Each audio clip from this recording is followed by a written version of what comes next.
It's very lovely to be here with all of you on a Friday night. I will start sharing my screen so I have a bit of image in the back. Just a second. There's a bit of multitasking involved here.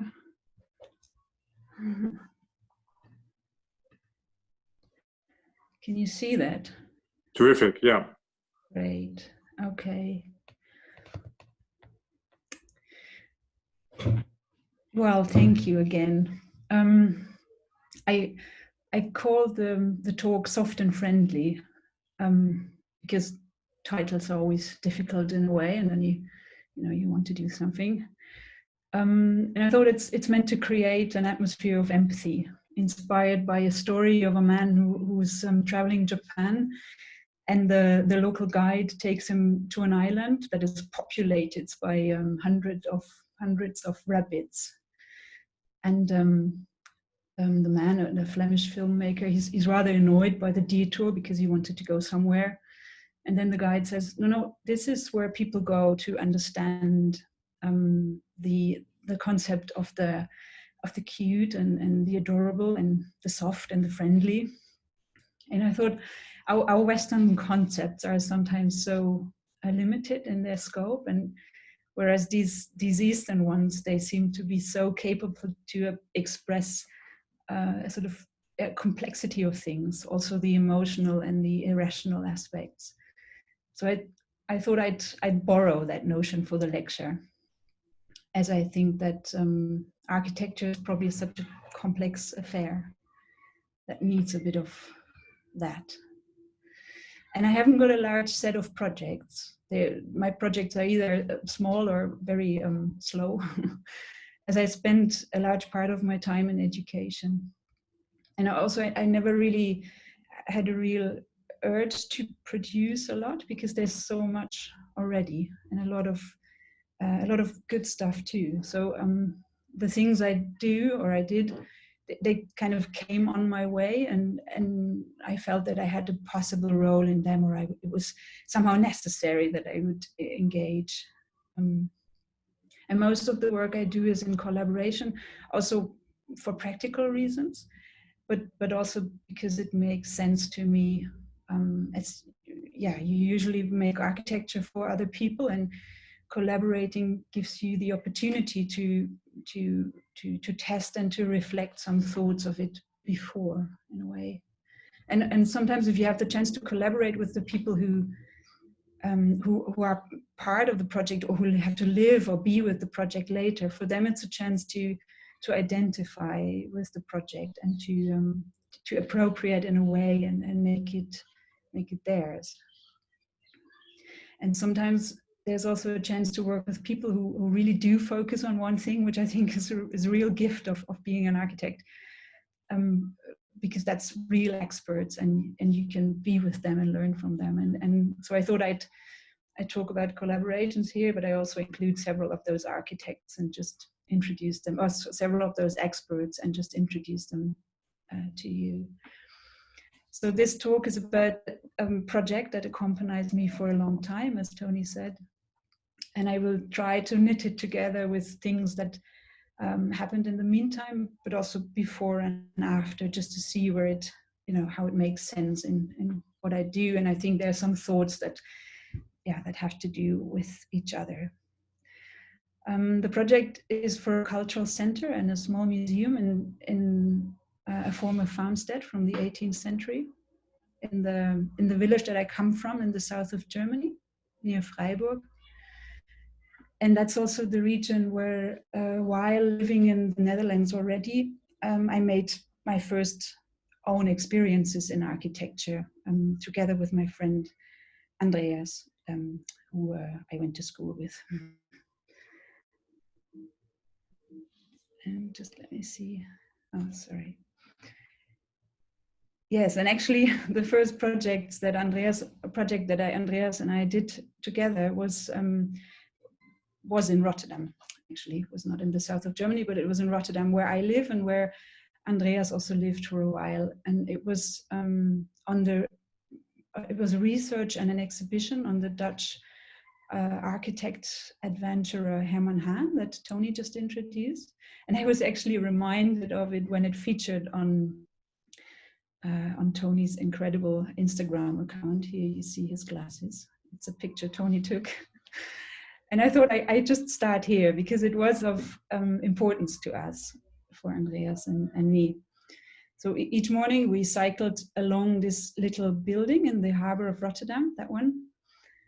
And it caught our eye because we thought it was so simple, but at the same time so grand. So in its simplicity, sort of hanging over the harbor basing and standing in front of these huge silos, which that's the Dutch grain unloader company, and that is actually their administration building. And we researched and we found out it's built by Herman Hahn. It looked like this in the inside at that time. It didn't look like that later, unfortunately. But when we saw it, it was vacant. So we were able to negotiate with the municipality of Rotterdam, who owned it, that we could organize an exhibition there about some works of Herman Hahn, and we could use the place, and in return we'd have to live in there, so they could do without their security service for some weeks. So that was the deal.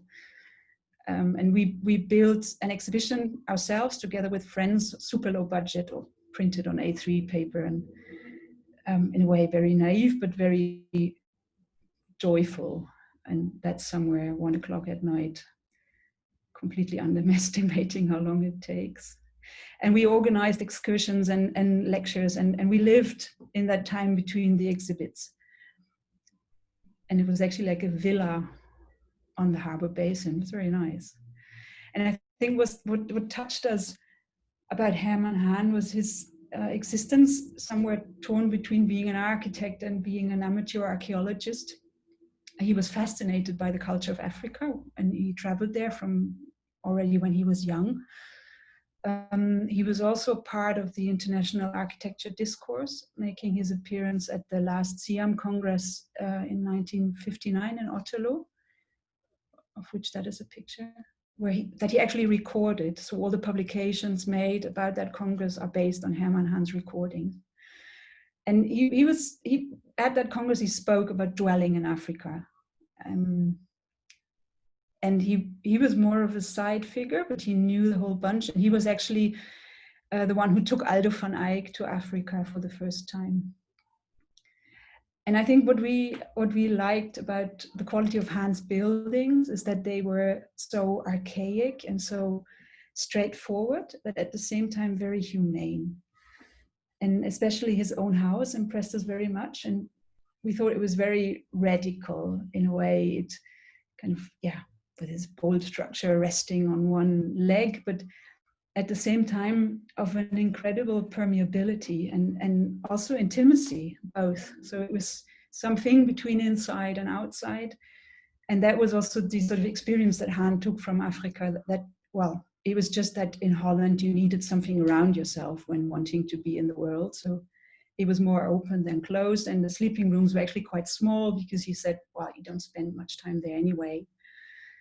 And there he is on his drafting table, and his wife working on some textile designs above, and incredibly close to each other.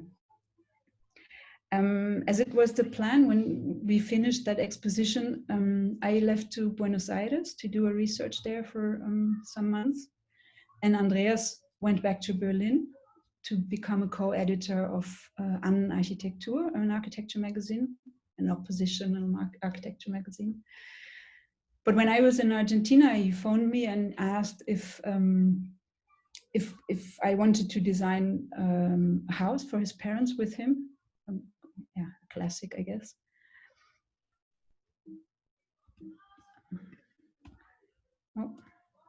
And that's the house, and that's Andreas. And I guess we also wanted to make something a bit radical. There was a strict sort of code on that building that prescribed certain angles of the roof and a kind of sort of envelope for the building, because there was a pre-building permit on the house before that we had to follow up. So we decided to just follow that literally and kind of fill up the entire envelope with this triangle. And then there was this large opening on the garden, which was supposed to become a sort of technical layer with the solar collector and these balconies. And there was a rainwater basin in the ground. And then the floors were kind of stacked in, and they were all interconnected. So this is a sort of peek through from the very top to the very bottom where Andreas was standing in the first picture. And we thought the Andreas's parents, they moved there in their sort of next phase of their life, and we thought it would be nice if the couple would be in the house and you would always hear where the other was. So we also only closed off the sleeping rooms.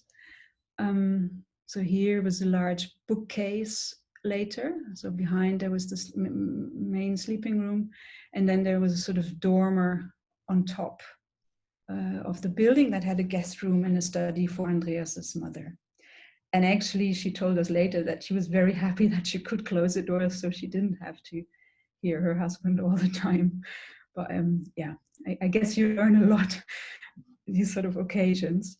And what struck me when I looked into this picture, because that's really a long time ago, I thought there's millions of pictures from the building process. We were photographing everything. And there's quite little pictures of the finished house. And maybe that was because, once it was covered with this layer of insulation and plaster, you couldn't really sense this sort of collaborative effort of all the craftspeople. And you have very good craftspeople in that region in Germany. And before you would see how that thing came together, and suddenly there was this sort of industrialized layer around it, and it was gone. I mean, it was okay, but it was gone. So, but it left us with the feeling that maybe the building was at its best, not when it was finished, but maybe somewhere between. We did a few more projects in the south of Germany, and finally engaged in a research about the architecture of youth centers, which resulted in this book published by Yapsam Publishers. And our interest, and actually the chair of Interiors, Buildings and Cities actually enabled us to publish the book, which was very nice.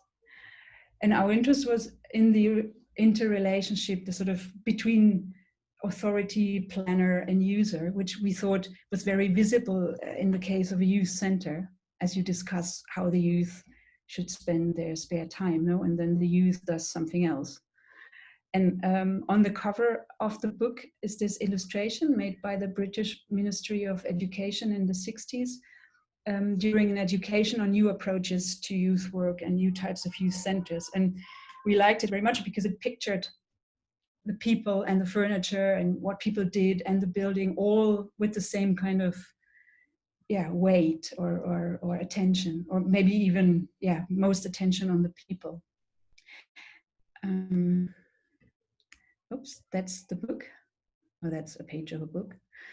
And then there's another page of the book, and the graphic designers, Sandra Kassener and David Benwith, they made these young people wander through the book. So they pop up like playing billiard here or something else somewhere else. So they pop up throughout the entire book, which we thought was a very nice, was a great idea of them, because that's probably what youngsters would do. You know, they wouldn't stay in the place that is given to them, but they would start appropriating the space that's available. So that was very beautiful, we thought. And part of the book was a youth center by Betz Architects in Munich, built in the 60s, which was transformed by the users themselves in the 80s into the largest non-commercial discotheque of Munich. And that's actually the pictures taken at the same spot. And Ulrich Gebert took the photograph. at the occasion of a summer school that Andreas and I were invited to teach for Kunstverein München. That was called Group Affinity. And we had one faculty in this summer school, and we planned to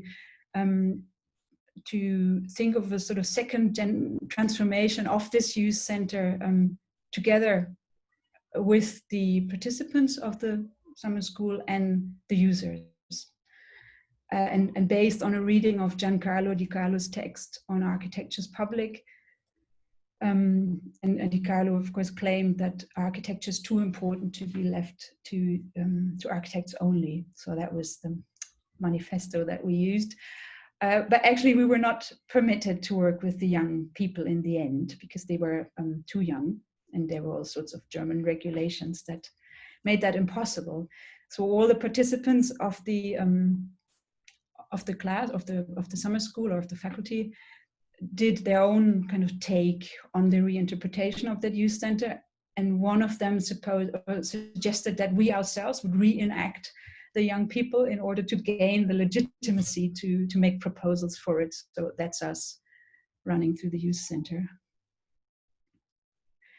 And at that point, Andreas and I both had families, and traveling back and forth to the south of Germany was getting rather difficult. So we started doing more projects in the places where we lived. So me in the Netherlands and Andreas in Berlin. And I thought, well, that was it for the south of Germany for now. But then my father, who was also an architect, was approached by the municipality of the village where my parents lived and where I grew up, because they had purchased this property rather spontaneously. It consists of a 18th century house and a barn and a tobacco barn from the 50s. It was called Förster House, the house of the forester, because the local forester had been given the authority somewhere in the 18th century over the village for a moment.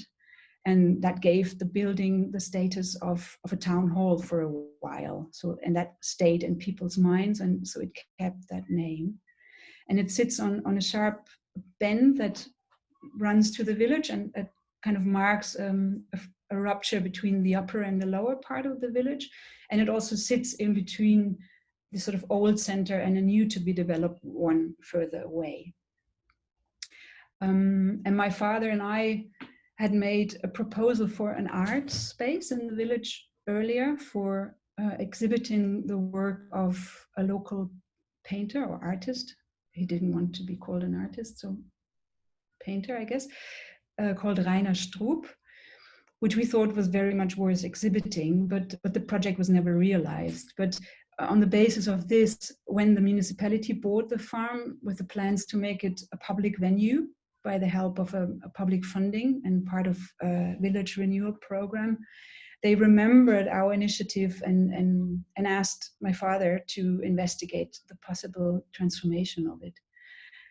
And in that case, not only for the work of Rainer Stroop, who you see here, but also for the local history museum that had to move from the place where it was at that stage, and a very, very huge dolls and toys collection of a collector from the village. So here again, the property, the house, with some additions of a later age, the barn and the tobacco barn. And in front, at that point, there was still another farm. You can see the barn, oh, where's my mouse? In the back. And this here covers the house. And that house, that farm was demolished because it was in such a bad shape. This is a photograph of the courtyard where you see the house again and the barn, and in between all sorts of extensions made over the years. And the property had been in the hands of one family for generations, actually. And the last owner was the first who was not a farmer, but a carpenter. And he had a large family, and he sort of, tailorized the house for his needs. and the needs of his family. But the agricultural spaces, they were empty, they were unused. So this is in the roof of the barn, and this is the tobacco barn, which is a sort of open building where the wind goes through, so you can dry the tobacco. And in the 50s, the village was very big in the tobacco industry. So the farmers would dry the tobacco and then deliver it to the factory. And my father had asked me into the project because he was severely ill at that stage and he was very unsure about his future. So we first made a kind of very dry study of the substance of the house, and if these 3 collections would fit in. Basically, that's what we could do. And shortly after the presentation of this, my father passed away, and I decided to continue the project because it was out there, it was on its way, and I felt it was a good thing to do. But at that stage, actually, there was no clear idea at all, except that there was the farm and these 3 collections, but what it should be, what kind of identity the place would have, what the exact program was, how it would function, who would run it. And actually, the inhabitants of the village, they rejected the idea of a museum very much, because they thought, then you stuff all these things in the houses and then that's it. And then it's full of things and we can't do anything. So there was this kind of idea that they really rejected. So I agreed with the mayor to take a sort of other approach first. And we formed a working group with people from the village, local inhabitants, to figure out collectively what the place should be. And in a process of several years, really, we held discussions, went on excursions, interviewed people, but also organized events and parties, and invited the inhabitants, the entire village, to see the place and experience how it could be. So we decided not to present plans or well, we also did, but not only, but to let them come to the site and organize things there, and for them to start understanding what it could be and experience it before it started, actually. And at that stage, I basically drew everything, the plans for the possible refurbishment, but also the plans for these festivals in this sort of manner, like the drawing on the cover of Walls That Teach, of the book that I just showed to you. Just because you're working with laymen, really, and these drawings, they read very easily. So this was one plan for one of these parties, and everybody had one of them, and then we worked towards that event together on the basis of this plan. And we really had several of those, so I think that's the second one in the second year. And these are some pictures of several of those events. So here you see the people of this group preparing the garden, cutting the trees, and making everything neat for the party. So this is the buildings before it became a building site, really. The cows' stable geared up as a temporary lecture hall. We had these sort of sound and light installations. There was a young sound engineer in the village, and he completely engaged in that, and we made these installations where you could hear stories from the village, and the light was going on and off, and a bit corny but really nice. And then there was this lady in the group who was really good at decorating, and she made this sort of slightly surreal living room scenario where people could watch pictures from the old times. We had an improvised exhibition of some of the paintings of Rainer Stroop at one of the occasions. And people came. I mean, they came, and some of them just ate their cake and their coffee, and others looked at everything, but it was really packed each time we had one of those things going on. And you must know that in the village, the success of the parties are measured in the amount of pies that you sell, and we were quite high in the rankings. Yes, and it was beautiful in the evening with the sunlight. People would stay very long in the garden, and they could just sort of spend time there. And we had exhibitions in the garden, and it sort of already existed in a way, the project. Oops. But then once this farm in front was taken down, you could actually see what it had covered. So there was this whole inner world of extensions and adaptations over time that had appeared very pragmatically. So yeah, according to the needs, the farmer had extended the thing and changed it, and well, you couldn't see much of it before, but now you did. And for example, this part was extended in the 60s legally. This part was extended shortly after illegally. This used to be, this was not there before 1901. It used to be a sort of gateway to the courtyard, and then they closed it.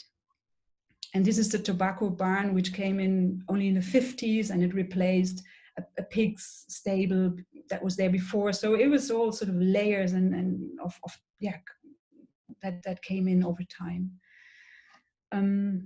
Now it was a cultural monument, but still reflected the sort of pragmatism of the farmer.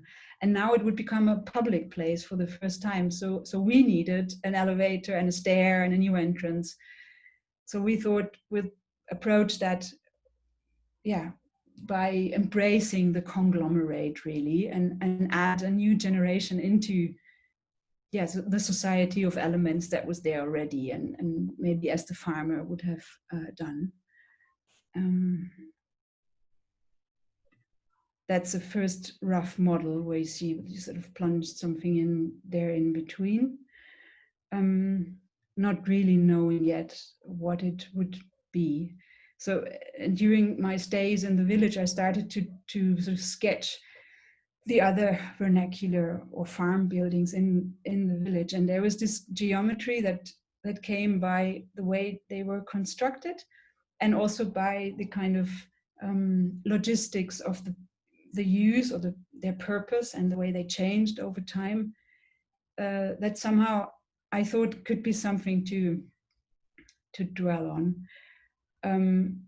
So the idea was to make an element that included the stair and the elevator, and that was a bit like those buildings, but also a bit like a sort of autonomous artistic object, and a bit monumental because it was going to be an institution, but also a bit like the trough in the cow barn, you know, that also kind of followed its most self-evident form and of the purpose that it had to do. So somehow that, and at that stage it was still an object behind the facade, because people imagined really that, you know, it would be a proper institution where you open the door and then you hang your coat and then there's a reception and it's warm and you can go through the interior to reach everything.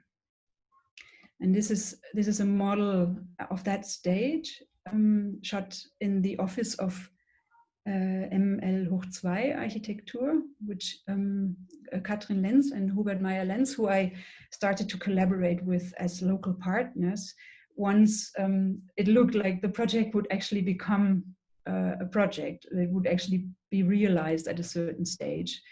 That was very vague for a long time.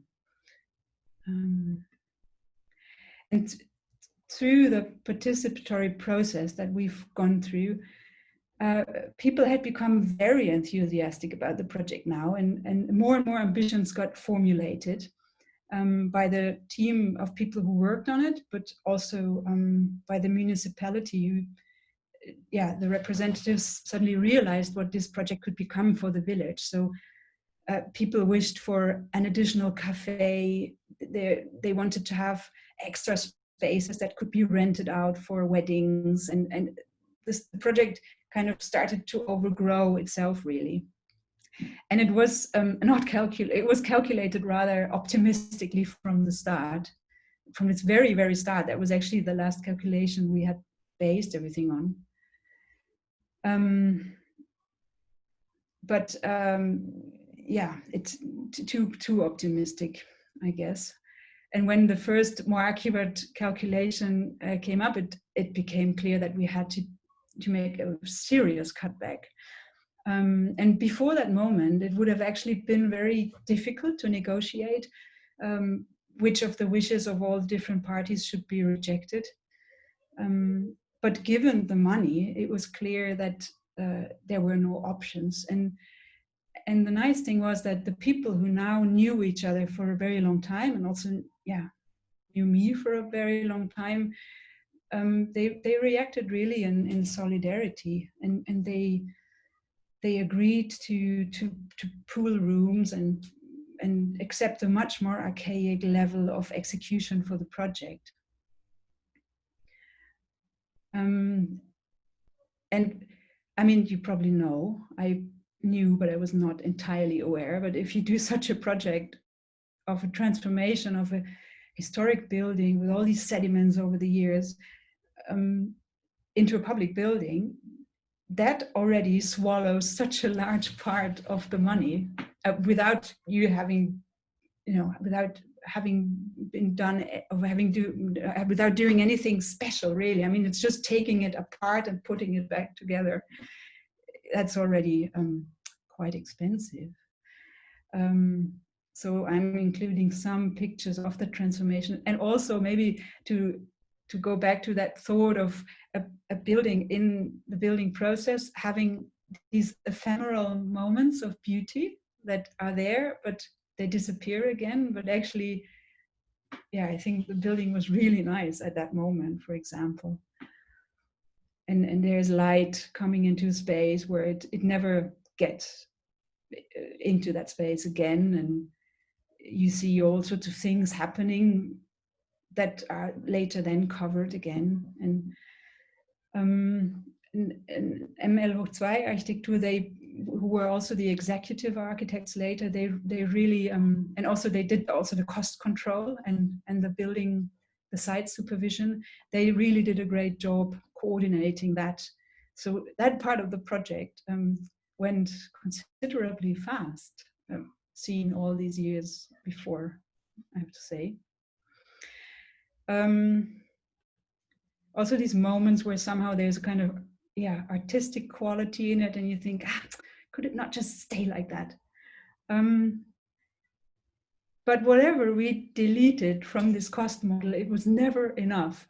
So the thing that really made a difference is to say, okay, we're not closing up the new part. It will be an open structure. And then you suddenly save so much money, not only on the material, but also on heating, fire regulations and stuff. And then the project was feasible again, which it really wasn't before. So there it is. And somehow I was really happy that suddenly it kind of had this quality of this suggestion that a building site had. It looks a bit sort of half finished. There were also people who made suggestions that we should really cover it with natural stone because it was rather ugly. It's nice because people start projecting their possible next step on it. So yeah, that was a really good thing that happened, I think. So yeah, we dressed it with these golden railings that were a bit of a homage to the railings from the 50s in the village, these sort of wrought iron railings that were there before, and there were these light globes, and trying to give it a bit of a festive entourage or sort of festive dressing. And the stair, it leads up to the spaces that you cannot access through the courtyard. So basically all the spaces you can still access via the courtyard. That's how you did it in the farm before, I guess. And somehow people accepted that also very much, that, well, the farmer also had to put his jacket on to walk to the other side. So that's what we do now. And that's the ensemble from the courtyard. So here's the stair and the elevator. That's the door to what is now the art space that used to be below before it all sort of shuffled around also at that moment. And this is the community space where now you can also rent it and you can also make exhibitions there, and you just have to negotiate much more about its use. And next to it, there's a little kind of window into the local history museum. The house has the dolls and toys collection, and the tobacco barn on top has the rest of the local history museum. All these photographs, by the way, are by a friend. He's an architect and architecture photographer, Moritz Bernoulli, who spent a weekend with me, and he took these pictures. Very nice. Thank you so much, Moritz. And this is again the building from its most surreal angle, I guess, and it was just finished when this street sign was also placed there, but I actually quite like it because there's so many strange moments in the building, especially on that corner. Here are the plans again. So this is the green in front. Here's the stair, the community room, the piece of the local history museum. Here are all the facilities. So you reach them also from the outside, and you pass through the garden, the courtyard, and the first floor of the Dolls and Toys Museum. And once you go up, there's the second floor of the Dolls and Toys Museum, the space that you can separate and also rent out. And there's this art space and a breakthrough to the tobacco barn. But there was, and a section to the barn. Again, art space, community space, local history museum, and a section to the newly built bit in between. Community room, the art space, and the Dolls and Toys Museum. But at that stage, the building was still completely empty, and we still needed to fill it with all that life that was imagined before. But parallel to this, Irene Schreurs, Sereman Diaz, Dolf Bruckhausen, and I had done a research into the relevance of vocational schools, and following that idea that the ones who produce our tangible world would deserve a higher status, and the places where they are educated had the potential to represent and materialize that. The book again was published at Yapsam Publishers, and we also again invited Sandra Kassener and David Benowith, who proposed to make the book itself also a crafted artifact by producing our own paper for it. So there was a batch of paper produced for that book, and it actually never really tested. It had these particles that light up in black light. I thought these two graphic designers are very great because they really understand, I think, how to reinforce an idea. I'm very happy with that. And parallel to this, I started to make furniture, pieces of furniture that I wanted to have, and just tested out these new technologies that you had available. Also some traditional ones. And this is a dressing table that I made. And I'm now making some more of those, these sort of forgotten types of furniture, like the dressing table or the paravent, the secrétaire. And parallel, I worked with students of our chair. That is again called Interiors Building Cities, Tony, but then without the comma in the end. At the TU Delft. And we made a one-to-one installation together in this former greenhouse that was now a community center. And we built it with the students and the users together. It looked like that, a charming little tent, a bit of Schinkel and a bit of boys, we thought. And back in the village, the means for the interior also turned out to be rather tight. So we thought we could build some of it ourselves as well. And here's a prototype of a case, of a display case for the Dolls and Toys Museum that I had made. And here are two of the people of the working group test building it, and we made a film for the others to watch it, to know how to test build it. And we needed about 50 meters of these cases, so we needed some support. And then they come in a large lorry on 2 pallets, and I took it all apart and made these sort of Lego packages with a little manual next to it, and people would come in and get one and carry it to the other side and build it there. And there was another manual how to put it together, and that was all very jolly. It's very nice to do that together. Also the walls to hang the art pieces in the exhibition space under the roof of the barn were made together and also hung into the space together with some last minute pieces welded together, and very sort of, yeah, very much worked on the spot. And we also made the exhibition together. That's my mom framing a drawing. And that's how it looked in the end. And this is a graphic designer, Annette Frey, who designed the graphic identity for the building, and this sort of, how do you call it, sort of orientation system that was now much more important because you didn't have a central space to go in, and from there it was self-evident, but you would stand in the courtyard having to find out where you have to go. So she did that. And yes, and that was one of these people in the group of volunteers was a painter, and yeah, he did the painting of this title of the building together with the others. But I think, yeah, that was at the end of a long working day, and what you don't see is that there is a ghetto blaster somewhere playing a song in German that says, "You can do this." He was there painting and everyone else was drinking beer. So much about teamwork. But then the exhibits, I was very lucky to find Wolfgang Knapp, a cultural expert specialized in antique dolls and toys and dolls' houses.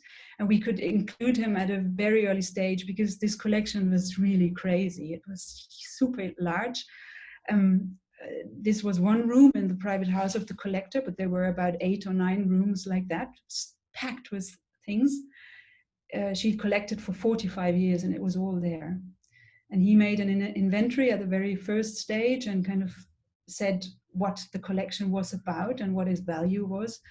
And then here I was just in the house with him for about 10 entire days, selecting out of this mass of things, the things that would go into the exhibition.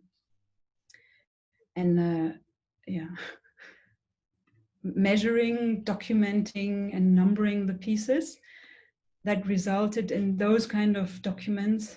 These were little stickers that would go on the moving boxes later. And the team would then help taking all these pieces out of the large amount of pieces, so looking for all these numbers in all the rooms and packing the stuff. Oh yeah, again. And packing all the tiny bits of these dolls' houses, you know, all the little cutlery and little plates, and super patient. And I mean, I was not in that bit because it would have freaked me out, I think, but some people thought I was really meditative and they were very sad that it was over at a certain point. Amazing. Packed all that. And this is Johannes. Johannes, he grew up in the farm. It was his father's, and he's now the facility manager of the new institution. He's a very clever, engaged guy, carrying a doll's house into the place. And this is the people unpacking the things and putting them back into the shelves where they were supposed to be, where we made these documents where all the stuff was located. And this is how it looks now. That's the entrance of the Dolls and Toys Museum. Again, a photo by Moritz. this is a part where a room full of miniature shops and kitchens. In Germany, you don't have dolls' houses so much, but you have sort of these rooms. They're called Puppenstuben. I think that's a German speciality. Well, actually, yeah. But then you had these sort of period rooms that picture living rooms, but you have shops and kitchens as another genre. And we kind of wanted also to show again the sort of density in which these pieces also were in the house before. So we didn't really leave a lot of space in between, and there's some little spots that you can switch on and off so you can concentrate and look at one of them for longer. This is the dolls section, which is like an open archive, because also there it made most sense to just kind of show it by genre or by material. And this is, that was the dolls and toys thing. But then there was also the local history museum, and Johannes, it was in firm hands of Johannes that I introduced to you earlier. He was getting very impatient because we all did dolls and toys, and nobody thought of the local history museum. So he called Group 51, and Group 51 were the people who graduated with him from primary school, and they came with their tractors and vehicles and just moved the thing in one weekend. And yeah, it kind of pleasantly was out of control, really. I mean, the only thing I could do was a bit of acupuncture with these sort of text panels, but for the rest, I didn't have much saying about that because Johannes was coordinating that. And maybe a nice little anecdote, you see these white windows on top. For some reason my mouse is gone. Oh, here. That used to be a little room that Johannes had made for himself before in his teenage years to escape his father's authority and live in the tobacco barn. And the windows are still there. And then underneath in that space, I mean, it was even more packed and dense. And the only agreement I could make, whatever is a display, you paint it in this beige gray color.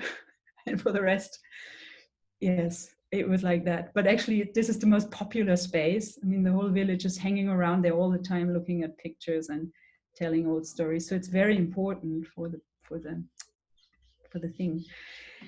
And then there's this community space that used to be the cow stable. Here was a wall before that we took out. The only wall that we were allowed to take out to make it a bit bigger. And some crazy installations there.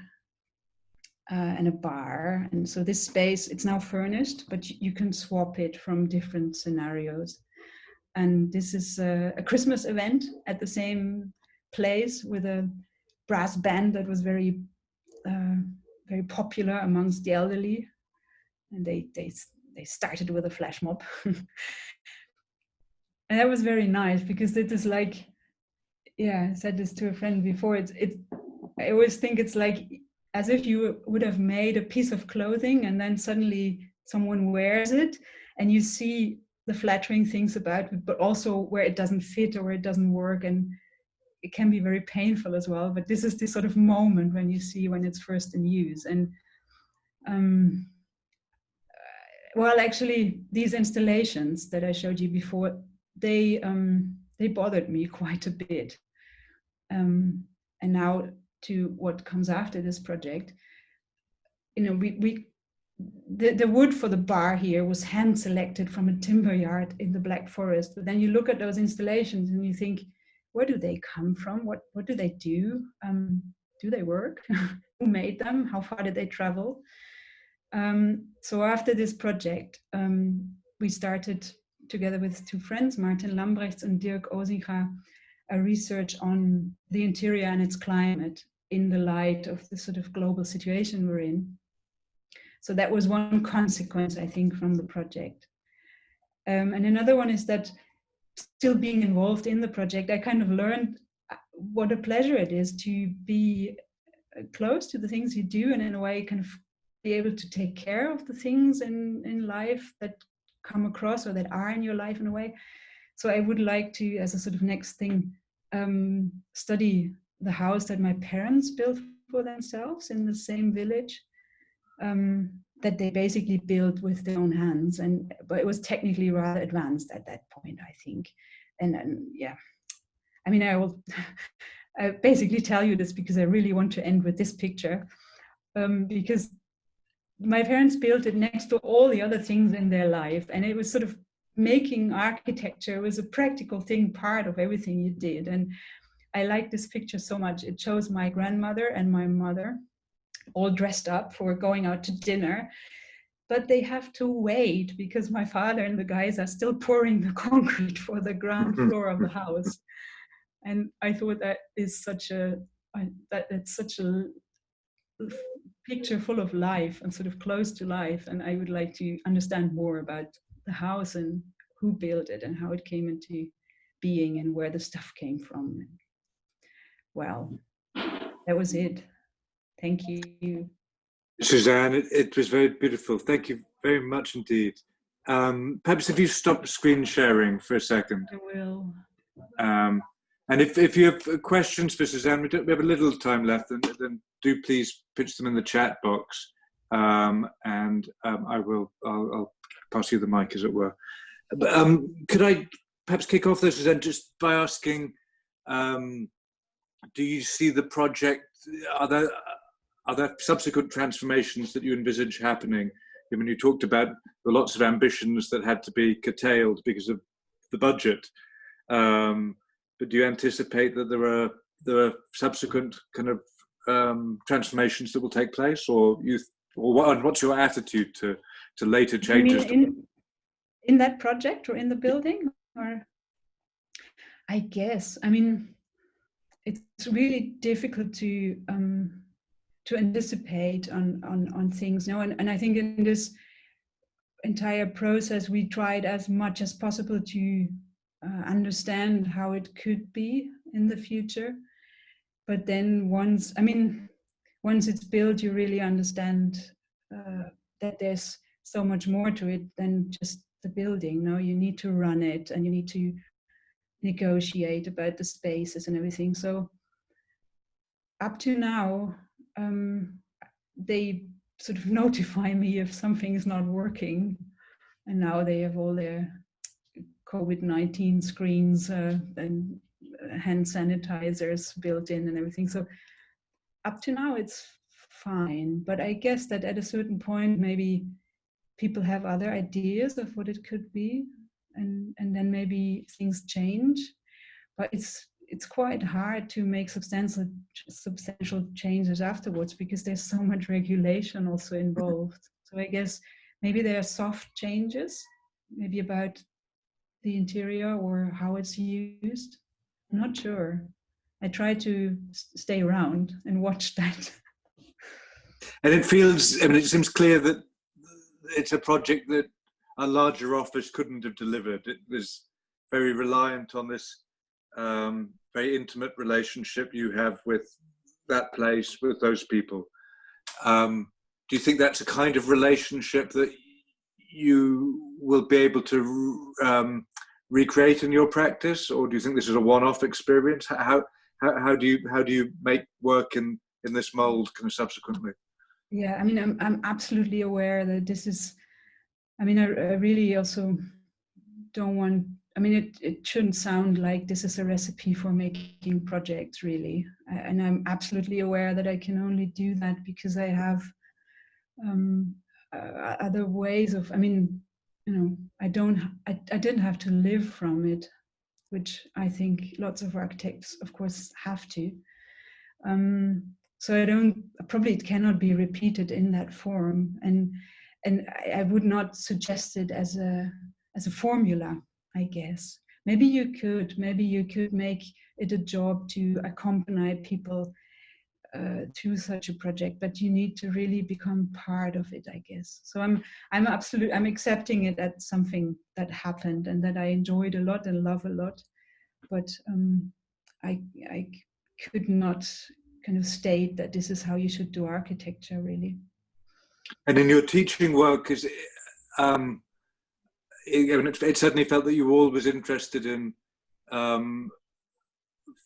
demanding that your students engaged with actual social situations, that they weren't just designing they weren't just designing in a kind of vacuum, but there was always a focus on a real place and a real client base. Are there kind of lessons, do you think, from this experience that you can bring into your teaching in a kind of direct way? Yeah, I guess, I mean, for the students, I think it was quite a nice experience to, well, mainly also actually to build something with your own hands. I guess that was probably the larger sort of learning experience there than working with the people, as well also working with people, because you understand that this sort of jargon that we have and the discourse that we have is not always accessible for everyone. I think also that I think it's a sort of act of empathy also that is quite important to do for once, I guess, to understand also what it is that moves people, or what it is that you're actually making and leaving behind. And it would be really nice, I think, if you could have such a relation of empathy to the people you're building for all the time. But as I said, I mean, it's difficult now, because people would tell you, well, that would not be feasible, or, you know, there's the economy, baby.